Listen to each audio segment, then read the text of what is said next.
Bom, graça e paz, meus amados, essa aqui é... Graça e paz, essa aqui é a Célula dos Grandes, retomando aí depois de alguns sábados ausentes, por falta de organização da minha parte, acabei me atrapalhando nas agendas, mas a gente tá aqui, ó, 14 de junho, vamos retomar esse projeto aí da parte de Deus para as nossas vidas. Primeiro saber se está tudo bem, como tem sido esses últimos dias. Gosto sempre de perguntar o que Deus tem falado individualmente para cada um. Então, quando você caminhar, ainda que nos seus primeiros passos da caminhada cristã, tenha consciência de que Deus fala e Deus se revela, que você não depende assim da palavra do pregador para isso. Nós fazemos isso por... Tem uma parte da cultura, né, uma parte de preservação da tradição, mas principalmente porque a gente entende que Deus também se manifesta no coletivo, mas não, Deus não depende dessa reunião, né, para se manifestar. Então é importante, além de participar da célula, você ter a sua caminhada devocional individual no seu dia a dia, sempre consciente do que Deus pode fazer. Basicamente, a célula de hoje chama O Conselheiro, aquele que revive.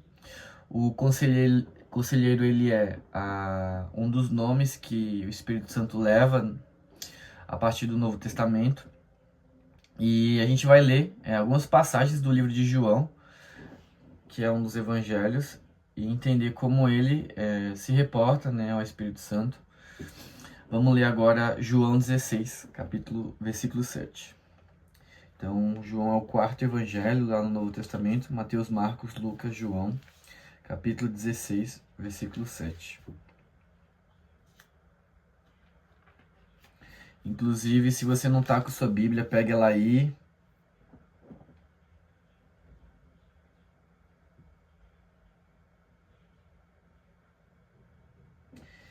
Diz assim, palavras de Jesus, né? Mas eu lhes afirmo que é para o bem de vocês que eu vou. Se eu não for, o conselheiro não virá para vocês, mas se eu for, eu o enviarei. A palavra grega aqui escrita pelo apóstolo João significa paracleto, né? Essa é uma palavra grega que tem muitos significados, mas um deles é aquele que consola ou conforta, aquele que encoraja e reanima, ou aquele que revive, né? Por isso o tema da célula, né? O conselheiro, aquele que revive. Ou ainda aquele que intercede em nosso favor como um defensor numa corte. A palavra significa também chamado para o lado de alguém. Todos os significados atendem perfeitamente ao Espírito Santo, que é Deus e que vem morar em nós. Jesus anuncia que Deus está mudando de endereço. Achei engraçada essa frase, né? Uma frase até que poderia dar o título da célula, né? Jesus anuncia que Deus está mudando de endereço. Deus não está apenas no céu, Deus está em nós. Deus não está mais manifestando a sua glória no templo de Jerusalém, como nos dias do profeta Isaías, né? Como se diz lá em Isaías 6. Mas agora nos seres humanos, o templo de pedras vivas, o corpo vivo de Cristo, do Cristo ressurreto. Os discípulos eles estão muito angustiados com a notícia da morte de Jesus e querem saber quem vai fazer as obras que ele faz. Porque Jesus manifestou muitas obras, né? E juntou aquele timaço de 12 apóstolos, né? 12 discípulos que depois se tornaram apóstolos. E eles querem saber quem vai curar os enfermos, expulsar os demônios, manifestar a glória do Pai e sinalizar o reino de Deus entre os homens. E Jesus fala, tenham calma, que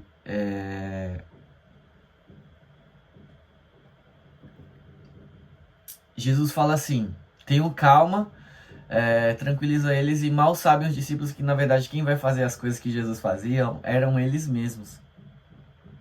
E Jesus promete aos seus discípulos, vocês vão fazer o que eu faço, não só fazer, inclusive, obras maiores que essas obras que eu faço. Só um minuto. Vou colocar o carregador aqui.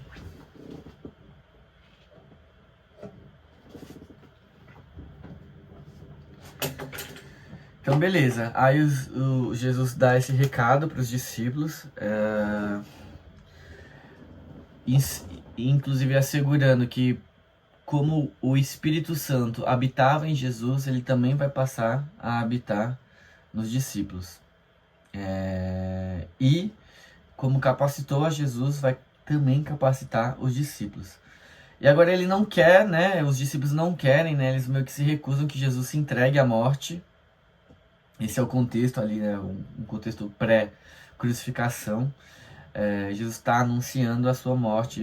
Os discípulos se recusam, né, a admitir aquela fala. E Jesus disse assim: para o bem de vocês, né? Que foi o que a gente leu.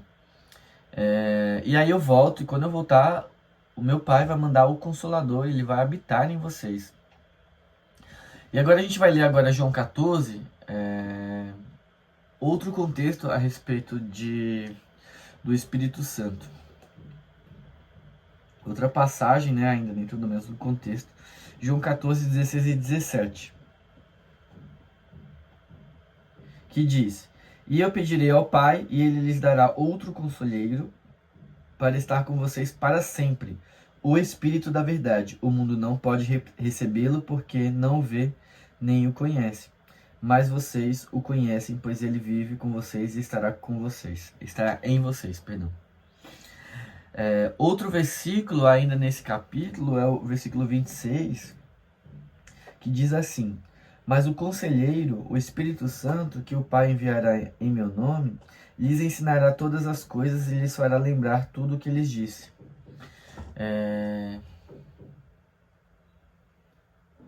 Então, o Espírito de Deus, ele ajuda, como na nossa caminhada, a lembrar das coisas que a gente aprende de Jesus, das coisas da Bíblia, das coisas que dizem respeito ao reino de Deus. E ele é enviado por Deus. E ali, vamos continuar a leitura, uma outra passagem no capítulo seguinte, em João 15, 15 e 26 diz assim: Quando vier o Conselheiro, que eu enviarei a vocês perante o Pai, da parte do Pai, o Espírito da verdade, que provém do Pai, ele testemunhará a meu respeito. Então, outra coisa que o Espírito Santo faz nas nossas vidas, né, além de ser o Consolador, o Ajudador, nos faz lembrar das coisas que a gente aprende, o Espírito Santo, ele testemunha de quem Jesus é. Então, sempre que você tiver alguma dúvida a respeito de quem Jesus é, você pode perguntar para o Espírito Santo, que dos papéis assim, que ele desempenha nas nossas vidas é dar esse testemunho de que Jesus é Deus. Inclusive, uma curiosidade a respeito dos evangelhos é justamente essa, né? Os evangelhos são 4 relatos de 4 pessoas que escreveram sobre a mesma coisa, mas cada qual a partir do seu próprio ponto de vista. E João, ele faz questão de deixar claro a divindade de Cristo.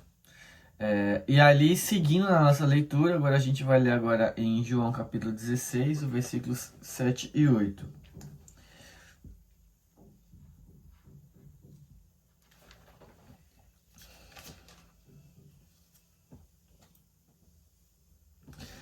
Mas eu lhes afirmo que é para o bem de vocês que eu vou. Se eu não for, o conselheiro não virá para vocês. Mas se eu for, eu enviarei. É uma coisa que eu estava pensando hoje, assim, que eu queria compartilhar com vocês, que é muito interessante. É uma coisa que eu chamo assim de revelação progressiva. Se vocês considerarem que a Bíblia tem assim 66 capítulos, 34 no Antigo e 27 no Novo, Deus poderia resolver tudo com um piscar de olhos, com um estalar de dedos, com uma batida de martelo, igual a um juiz no tribunal.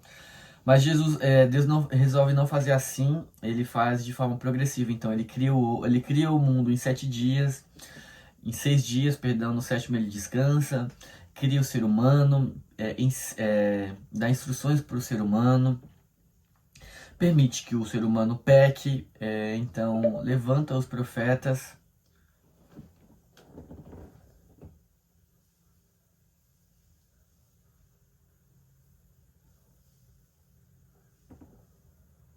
Espera aí que eu tive um problema no site do Google Meet.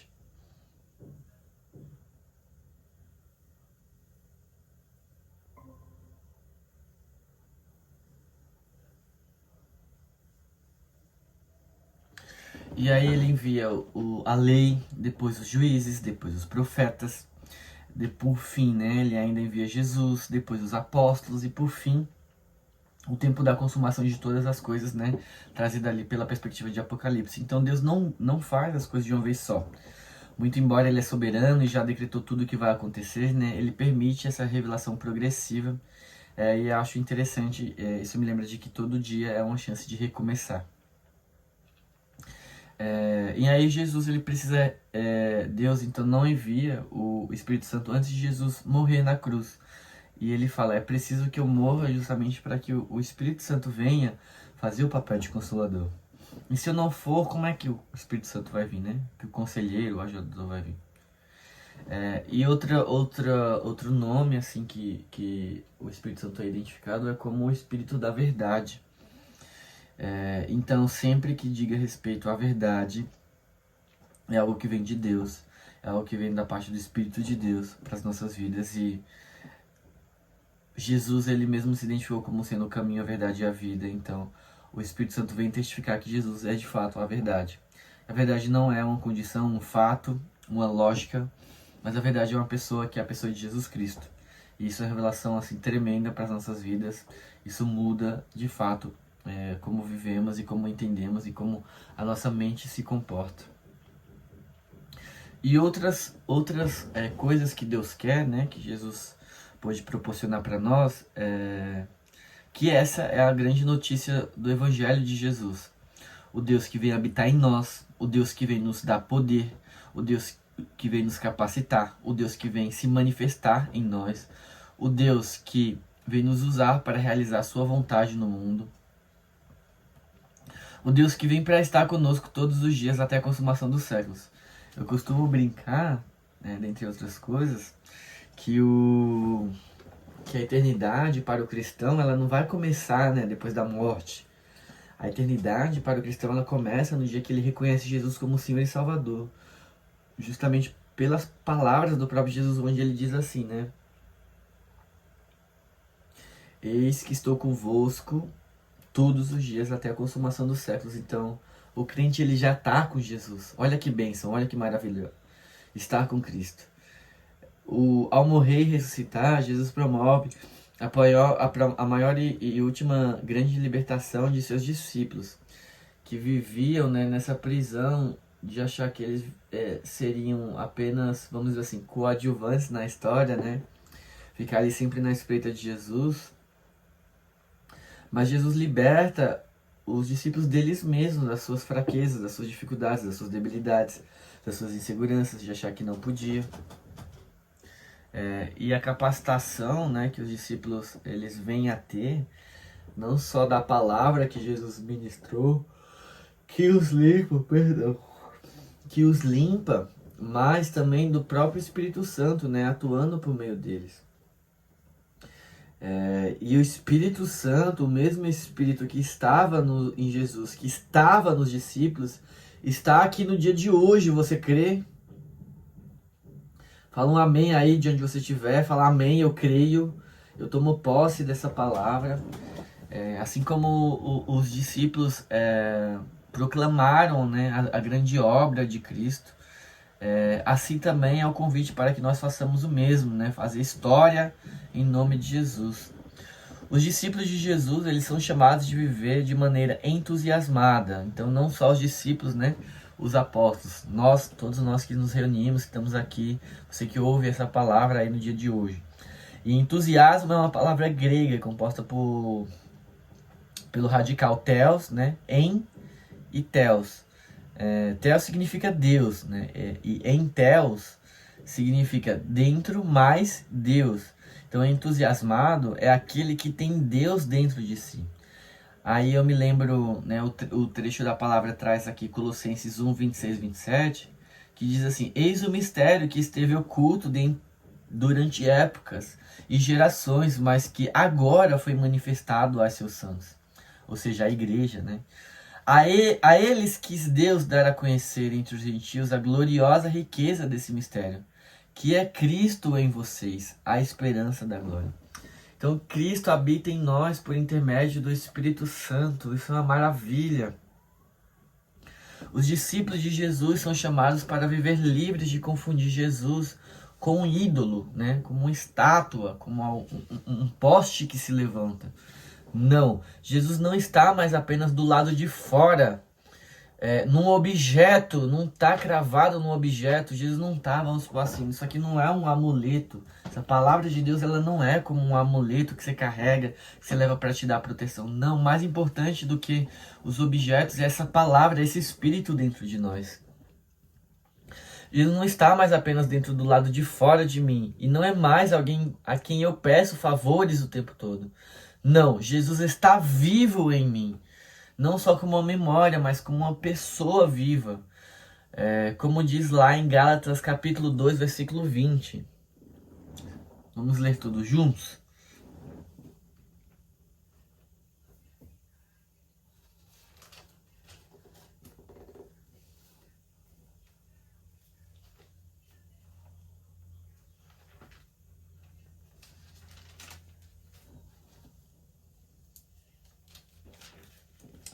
Dois 20 diz, é o apóstolo Paulo que diz: fui crucificado com Cristo, assim já não sou eu quem vive, mas Cristo vive em mim. A vida que agora vivo no corpo, vivo-a pela fé no Filho de Deus, que me amou e se entregou por mim. Não anulo a graça de Deus, pois se a justiça... Eu acabei lendo 21, mas vamos terminar então. Não anulo a graça de Deus, pois se a justiça vem pela lei, Cristo morreu inutilmente. Então a gente é crucificado também na cruz de Cristo, porque Cristo vive em nós. Então por isso a gente mortifica a nossa carne. Então essa é a palavra da célula de hoje, para a glória de Deus. Deus está em nós e nós que estamos reunidos aqui nessa célula. Que Deus abençoe você, sua família. Eu quero te convidar a orar, vamos orar juntos com esse Espírito que já está em você. Mas se você tem alguma incerteza, alguma insegurança, não é nenhum problema. Orar pedindo para que o Espírito Santo confirme essa palavra dentro de você, que ele esteja dentro de você. Então vamos todos orar juntos aí, unindo a nossa fé. Jesus, obrigado porque tu és aquele que enviaste o teu Espírito para nós, Senhor. Nós dependemos de ti, da tua graça, do teu amor. Obrigado, Deus, porque essa palavra nos ministra. Obrigado, Deus, porque o teu Espírito está em nós, Senhor. Limpa-nos por dentro, Senhor, para que o Senhor possa morar e habitar, Senhor, e fazer a tua obra por completo em nós, Senhor. Leva-nos ao centro da tua vontade, Jesus. Nós glorificamos a ti, queremos a ti, não queremos outro além de ti. Não temos outro além de ti. Tu és o Deus maravilhoso. Tu és o Deus, Senhor, que nos surpreende. Tu és tudo que precisamos, Senhor. Fala, Deus, conosco. Ajuda-nos na nossa dificuldade todos os dias, Senhor. Que esta palavra que foi ministrada, Senhor, volto a repetir, seja, Deus, como uma semente plantada no coração dos teus, Senhor. Desses homens valentes, desses homens guerreiros, Senhor, que se dispuseram, Deus, que estão aqui neste momento, Deus, para glorificar o teu nome. Obrigado, Deus, pela célula, pela essa abertura que o Senhor me dá. Isso aqui, Deus, é parte também do meu ministério, daquilo que o Senhor reservou à minha vida. Estou comprometido contigo, Jesus, de continuar falando, ministrando, Senhor, tendo um compromisso contigo, Deus, porque temos, Senhor, uma aliança, Deus. Foi o Senhor quem fez. Por isso nós louvamos a ti e te agradecemos. Amém. Fala, mestre! Bem na hora do encerramento. Assim, já em casa agora, eu tava na rua, desculpa, tava correndo, não consegui parar. De boa. Vou resumir aqui rapidamente a palavra. Você tem sua Bíblia aí com você? Peraí, que tá longe agora, peraí. Peraí. Nossa, chegou literalmente na meia, mas tá bom. Eu tenho até com vergonha de clicar no link. Não, tá de boa, mano. Que vergonha que não. Abre aí. Tá bom, onde você é? Inclusive, eu me lembrei de você esse final de semana porque eu comprei o mesmo livro que eu te dei, que foi o Cristianismo Puro e Simples. Comprei um que eu vou dar pra minha irmã amanhã. que esse livro, depois da Bíblia, né? Aí tem um outro mais famoso, que é o livro mais lido da história, depois da Bíblia, que é um livro cristão também, que é o Peregrino. As minhas indicações são sempre essas. Aí o terceiro livro é esse, porque ele é um livro bem escritinho. Já vou comprar pra ela. Já comprei, na verdade, vou dar. Aí eu lembrei de você. Certo? Mas bem, um presente bom. E o tema da célula aqui, rapidamente, é o conselheiro, aquele que revive. Então a gente vai ler, a gente leu aqui alguns versículos de João. Então abre aí, lá no Novo Testamento. É o quarto evangelho, Mateus, Marcos, Lucas, João. É o quarto, a gente vai ler o capítulo 16. Abre aí se quiser, se não achar, me fala, que eu te digo se tá pra frente ou pra trás. Eu não tô achando, não. Abre aí, mais pro quase no final. Tipo, sei lá, em 40%. Restante. 40%. Restante, né? Lá pro final. Então, 60%. Aí Ah, fala, que livro que você abriu aí, aleatório? aí Ezequiel. Lá pra frente. Pode ir pra lá, passar. Vai passar uns 10 ainda. Novo Testamento. Achou? Novo Testamento, sim, começou agora. Aí procura Mateus, depois Marcos, Lucas e o quarto é o João.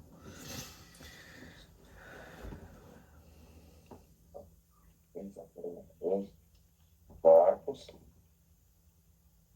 Lucas, João. Não, peraí. Mas foi para Lucas. Então é o próximo. Próximo livro.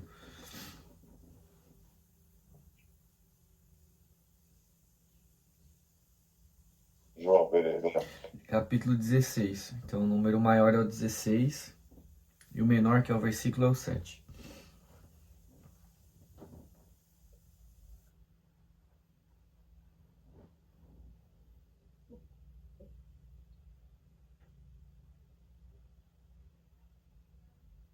É.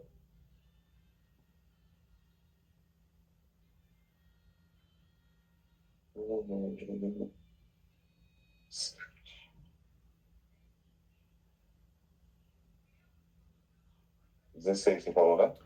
Capítulo 16, versículo 7. 16. Pode falar. Beleza, vou ler aqui. Mas eu lhes afirmo, então Jesus falando. Mas eu lhes afirmo que é para o bem de vocês que eu vou. Se eu não for, o conselheiro não virá para vocês, mas se eu for, eu o enviarei. Então, basicamente, esse evangelho é o evangelho de João, né? Que foi escrito originalmente, né, no idioma grego. E a palavra espírito aqui, ou melhor, o conselheiro, né? A palavra grega, que é traduzida como conselheiro, é parakletos, que tem muitos significados, né? Mas ela pode ser aquele que consola ou conforta, aquele que encoraja ou reanima, aquele que revive, ou aquele que intercede em nosso favor como um defensor numa corte, né? Então, como um advogado. E a palavra significa também, né? Chamado para o lado de dentro, chamando para o lado de dentro alguém. Então, todos esses significados, eles podem ser perfeitamente atribuídos ao Espírito Santo, que é Deus e que mora em nós. Então, basicamente, qual é o contexto, né? Jesus, ele já realizou muitos milagres, já muitas palavras, muita pregação, muitas curas, e tá ali pré-nunciando a sua morte. Então, ele já sabe que vai morrer, porque ele, assim, se destina a isso. E antes disso, ele começa a avisar os discípulos que os discípulos não entendem muito bem, eles ficam meio desnorteados, né? Você vê que até assim no nosso contexto normal, falar sobre morte é um assunto delicado. Os discípulos começam a se revirar dentro de si, e Jesus fala que vai enviar o Espírito dele, né? Que é o Espírito Santo. Então, ele fala, se eu não morrer, vocês não vão ter o Espírito Santo. Então, assim, o que Deus faz, né? Ele manda o próprio Espírito para viver dentro de nós. Uma coisa que eu acho engraçada dessa palavra, é que Jesus ele anuncia que Deus está mudando de endereço. Isso é muito louco. Porque a nossa imagem de que Deus está no céu, então ali é a casa de Deus, e de fato é, né? Mas aí o que, que Jesus fala? Não, beleza, Deus está no céu, mas Deus está morando a partir de agora em vocês. E eu entendo o bug que dá na cabeça ali dos discípulos, porque era um povo, eu acho que acho que não sei se os cristãos nem tanto mais hoje, né? Mas talvez ali na época medieval, no tempo da antiguidade, o vínculo com a sacralidade estava diretamente ligada ao edifício, ao templo, né? E aí o que que muda? É que agora a gente passa a ser o templo e a habitação de Deus. E aí o que é engraçado, por causa que Jesus ele se torna essa figura extraordinária em manifestação de poder e realizações, e aí Jesus morre e os discípulos meio que se perguntam ali, ficam com a inquietação assim, não, beleza, vai morrer, beleza, já entendi, vai morrer. Mas e agora, né? O que que vai... Quem vai curar as pessoas, quem vai pregar, quem vai tornar os cativos libertos. Só uma brincadeira, isso não tá na Bíblia, né? Porque é um versículo lá no final, quando Jesus ele faz a grande comissão, né? Que ele faz o trabalho dele enquanto, vamos dizer assim, como sumo sacerdote, né? Como a grande autoridade, e comissiona os discípulos. Então, os discípulos ali, antes da crucificação, inquietos, se perguntando, mano, quem é que vai fazer tudo isso? Aí eu imagino o pensamento de Jesus, assim, de forma bem humorada, falando, mano, mal sabe eles que são eles mesmos que são os próximos a fazer isso. E Jesus, ainda dentro desse contexto, né, fala assim, né, depois, aí já que ele ressurge, ele fala assim, não, tem as minhas obras, vocês vão fazer essas obras e obras ainda maiores. Então, se você considerar, Tiagão, só uma curiosidade, que é interessante observar, né? Porque eu sempre me perguntei assim, o que significavam essas obras maiores. Então, já vi muitos relatos de cura. Eu mesmo já fui curado, testemunhos de pessoas que tinham diagnósticos de uma doença, assim, e aí elas são curadas mesmo com o diagnóstico delas negativo, com um destino, ou família sendo reconstruídas, coisas assim que isso tudo é maravilhoso, mas desconsidera isso e pensa só, você pega qualquer igreja, qualquer uma igreja tem mais de 12 discípulos, então eu sempre que eu me lembro sobre obras maiores e me questionava o que significa isso, até em número, qualquer pastor hoje em dia tem mais discípulos que Jesus, qualquer um assim. Se juntar um ou outro meu amigo, o pessoal que está no grupo aqui da célula, facilmente chegamos no número de 12, então. E isso era a vontade de Jesus, né? Por causa que essa palavra, né? Tudo que ele fazia era como o início de uma grande obra, né? E aí a gente não realiza isso sozinho, nada disso sozinho. Outros versículos ainda em João 14, né? Traz essa perspectiva de que ele é o consolador, é o ajudador, é o Espírito da verdade, ele que dá testemunho de Cristo. Então,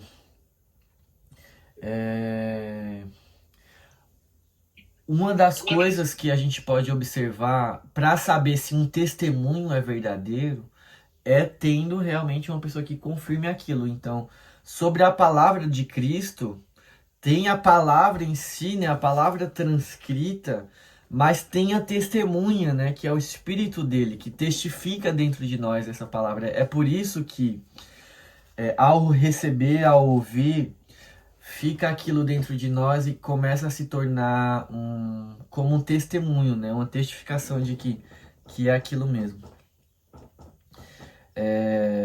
E para fechar, assim, resumidamente, os discípulos, né? Então aí não só os discípulos, o conjunto de 12 apóstolos, né? Mas todas as pessoas que submetem ao senhorio de Cristo, eles são chamados a viver de maneira entusiasmada. E entusiasmo é também uma palavra grega que significa dentro e theos significa Deus, né? Daí vem a palavra teologia ou teocracia. Então significa Deus dentro, ou uma pessoa entusiasmada é aquele que tem Deus dentro de si. E aí isso nos lembra um versículo que está lá em Colossenses, eu vou ler aqui rapidamente, que diz assim, capítulo 1, versículo 26 e 27. O mistério que esteve oculto durante épocas e gerações, mas que agora foi manifestado a seus santos, a eles quis Deus dar a conhecer entre os gentios a gloriosa riqueza desse mistério, que é Cristo em vocês, a esperança da glória. Então Jesus ele passa a habitar em nós não só como uma palavra ou como uma memória, uma lembrança de alguém que existiu, mas como um ser habitante dentro de nós. Então o próprio Deus que criou o universo, criou todas as coisas, criou a terra, criou o ser humano para que ele pudesse viver entre nós. E não só entre nós, né? Dentro de nós. E aí, um outro versículo que endossa isso é em outro livro, é um relato do apóstolo Paulo, que ele diz assim: eu fui crucificado com Cristo, assim já não sou eu quem vive, mas Cristo vive em mim. A vida que agora vivo no corpo, vivo-a pela fé no Filho de Deus, que me amou e se entregou por mim. Então, nosso convite é para receber essa palavra, que Deus está dentro de nós. Então, Deus não está, Tiagão, mais dentro de mim do que dentro de você. Isso é muito interessante, é uma coisa que eu me pego muito pensando. Eu já compartilhei aqui outros dias, né? De tipo assim, não é um comentário autodepreciativo como se eu tivesse um valor menos, mas tipo, o que Deus viu em mim e por que eu fui de alguma forma alcançado por essa palavra. Sendo que, né, vamos falar assim, a grosso modo, existem tantas outras pessoas mais corretas do que eu, melhores do que eu, mas por quê? Porque Deus ele não faz acepção de pessoas, então, tanto os próprios 12 apóstolos, até vamos questionar aqui, né, o caráter de Judas, vamos chamar ele de a pior pessoa que existiu, porque traiu o próprio Deus, né, o próprio Criador, vamos dizer assim, pior do que Hitler e qualquer outro esses assassinos que cometem esses massacres, um pedófilo, qualquer um, vamos botar uma escala de pessoas ruins, assim. É louco conceber que Deus ama todas as pessoas de forma igual e tem um espaço para todos se arrependerem e viverem de acordo com essa palavra. Então, creia nisso. Da mesma forma, né, que você dá um passo para frente, bota um pezinho ali para frente, depois um outro. Isso também aconteceu comigo, né? 11 anos atrás, então eu creio que é o começo de uma jornada e é justamente isso, o Espírito Santo, ele é o nosso ajudador. Amém? Eu queria te perguntar se existe em você alguma dúvida ou algum questionamento, assim, não importa qual é a natureza. Eu queria de alguma forma contribuir para a gente achar, não sei se é a resposta, mas percorrer o caminho de buscar a resposta a respeito de Deus ou do cristianismo ou da própria pessoa de Jesus, assim, se tem alguma coisa que te é interessante ou alguma coisa que te intriga mais ou alguma coisa que te inquieta mais, para a gente usar isso como um tema para buscar alguma palavra nesse sentido. Eu espero que não, Gui. Eu nem fico muito pensando, sabia? Tipo, na verdade, tem que ser agora que você falou, eu posso até pensar alguma coisa assim, depois pra gente conversar mais pra frente. Pensa, se vier algum pensamento dentro da semana, pode trazer na outra célula, porque isso é interessante, assim, Deus, ele trilha essa jornada junto conosco, e essas respostas, né, a pior pergunta que você consiga perguntar, assim, a mais complexa que seja, não importa de verdade, e não é um desafio para você, não estou desafiando a sua inteligência, né, a sua capacidade intelectual, não é isso. Mas é realmente, assim, querendo tirar de dentro alguma barreira que exista ou alguma bússola, algum norte, então isso vai nos ajudar a dar um próximo passo além, tipo, resolver esses primeiros conflitos, se é que eles existem. Geralmente existem, todas as pessoas, não importa se é jovem, ou se é mais jovem, ou se é mais velho. Geralmente esses questionamentos, eles existem, então quero saber quais, assim, pra gente começar a trabalhar nisso. Tá bom? Deus abençoe aí seu final de semana, curta aí com sua família e tamo junto. Segunda-feira nós Valeu, falamos. Gui. Tamo